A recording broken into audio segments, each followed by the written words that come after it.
প্রাণপ্রিয় শ্রমিক ভাইরা, আমি শ্রমিক কল্যাণ থেকে বিদায়ী সভাপতি।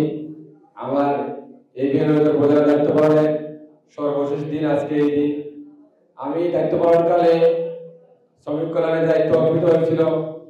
আমি মনে করি আমার দায়িত্ব সঠিকভাবে আমি পালন করতে পারি নাই। আমার এই অযোগ্যতা দুর্বলতার জন্য মহান মাহমুদের কাছে ক্ষমা প্রার্থনা করছি।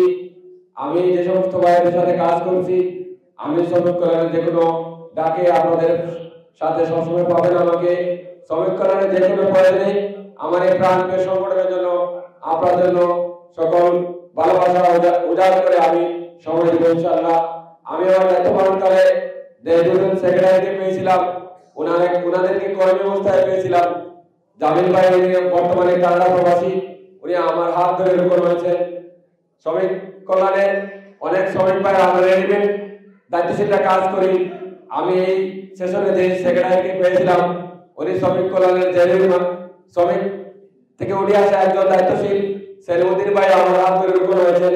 আমি মনে করি এখন যে উপজেলা সভাপতি দায়িত্ব দেওয়া হয়েছে এবং যিনি উপজেলা সেক্রেটারি দায়িত্ব পালন করছেন, তাদের হাত ধরে এই বেনিবাজারের শ্রমিক কল্যাণ একটি মজবুত সংগঠনে পরিণত হবে ইনশাআল্লাহ। এই বেনিবাজারের একটি উর্বর শ্রমিক কল্যাণে পরিণত হবে। শ্রমিক কল্যাণ শ্রমিক কল্যাণের যারা কাজ করবেন এই শ্রমিক ময়দানে পরিবহন বিভাগ, নির্মাণ শ্রমিক বিভাগ, সমগ্র বিভাগে শ্রমিক কল্যাণ ফেডারেশন নেতৃত্বে এই বেনিবাজার শ্রমিক কল্যাণ ফেডারেশন একটি মজবুত সংগঠনে রূপান্তরিত হবে।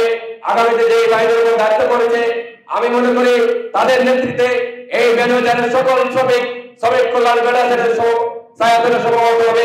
আজকের যে ভাইরা এই প্রোগ্রাম বাস্তবায়নের জন্য পরিশ্রম করেছে, বিশেষ করে উপজেলা শ্রমিক কল্যাণের সাধারণ সম্পাদক, বিদায়ী পৌর শ্রমিক কল্যাণের সভাপতি আশিকুর রহমান হেলাল ভাই এবং সেলিম ভাই যারা পরিশ্রম করেছেন, তাদের পরিশ্রমের জন্য আল্লাহ রাব্বুল আলামিনের কাছে জাযা কামনা করে এই প্রোগ্রাম সফল এবং সার্থক করার জন্য যে সমস্ত সুধীমল আমাদেরকে সহযোগিতা করেছেন, তাদের জন্য আল্লাহর কাছে উত্তম জাযা কামনা করে অতিথিদের মূল্যবান সময় দিয়েছেন। ডেলিগেট বৃন্দ দীর্ঘ সময় থেকে এই প্রোগ্রামের উপস্থিত থেকে এই প্রোগ্রামকে সফল করেছেন। সকলকে আমার ব্যক্তিগত পক্ষ থেকে আমি একজন বিদায়ী সভাপতি হিসেবে আমার কোনো মন্ত্রী হলে আপনাদের কাছে ক্ষমা প্রার্থনা করে আমি বিদায় নিচ্ছি। শ্রমিক কল্যাণের যে কোনো প্রয়োজনে ইনশাআল্লাহ আমি আপনাদের পাশে থাকবো। সবাইকে মোবারকবাদ। আসসালামু আলাইকুম ওয়া রাহমাতুল্লাহি ওয়া বারাকাতুহু।